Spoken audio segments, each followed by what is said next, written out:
Estos lamentables hechos que han dejado más de 30 muertos en territorio estadounidense a manos de sujetos que se les ocurre sacar su arma y disparar contra la gente, en este caso particularmente o en su mayoría mexicanos, los analistas dicen que es derivado de los discursos de odio, de esa retórica de Donald Trump, de la supremacía y por supuesto de la raza. Por supuesto que hoy Donald Trump ha negado, sin embargo siguió hablando en contra de la migración. ¿Cuáles son los efectos del discurso de un líder y más de una nación? ¿Qué es lo que se debe cuidar? Y por supuesto, esta noche agradezco que se encuentre en el estudio como cada miércoles el señor Francisco Ávila para hablar de este tema realmente tan triste y tan delicado, preocupante. Claro. Primero nada, buenas noches. Muy buenas noches. Como todos los miércoles estamos aquí con mucho gusto. Y además que mantienen psicosis prácticamente a buena parte de la población estadounidense, no nada más a los hispanos. Claro. Yo creo que ahorita está de moda pues acusar al presidente Trump con bastante razón del clima de violencia que hay allá, que ha desencadenado tragedias como las que acabamos de vivir hace unos días. Pero yo creo que hay otros ingredientes que hay que tomar en cuenta. Primero, las películas sumamente violentas, cada vez más violentas, inclusive las que se pasan en la televisión en horarios, pues, digamos, familiares. Sí. Los videojuegos igual. Y de alguna forma, en mayor o menor grado, los políticos a veces se olvidan que deben de ser promotores de la unidad, de la concordia, deben de invitar a los ciudadanos a que se serenen. Aquí tenemos en México un fenómeno que está dando donde el actual presidente también descalifica a quienes piensan diferente. Y me preocupa que, por ejemplo, en las redes sociales, cuando alguien emite una opinión a favor o en contra de lo que sea, inclusive de la política, de la actuación del gobierno, recibe una andanada de insultos cada vez más grave. O sea, tenemos que aprender a ser tolerantes y los medios debemos usarlos en beneficio de esa unidad que requerimos si es que queremos salir adelante como nación.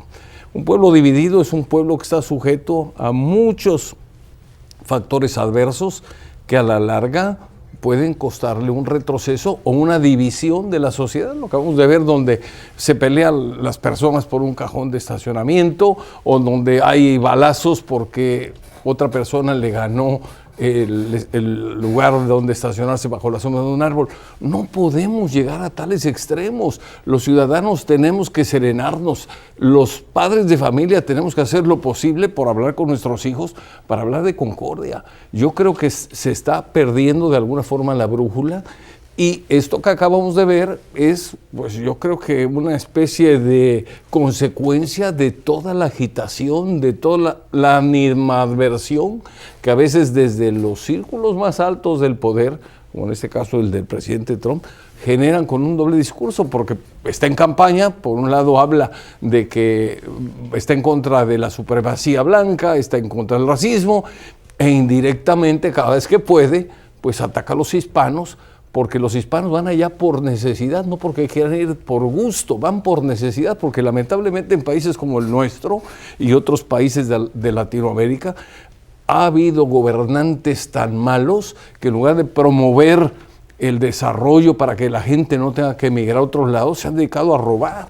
Y entonces, ante una situación donde no hay esperanza, la gente huye a otro lado, aunque no hable el idioma, aunque no conozca las leyes, aunque sepa que la van a discriminar, donde va a ser inclusive acosada por la policía o por la famosa migra, y aún así están dispuestos a irse en busca de un mejor futuro. Y aunque ocurran este tipo de situaciones de tiroteos, de muertes, siguen yendo por la necesidad, es muy grande. Por la necesidad. Es muy grande. Usted que conoce de temas electorales, de los efectos de un discurso, estos hechos que ocurren en plena campaña también de Donald Trump, ¿qué efecto tendrá?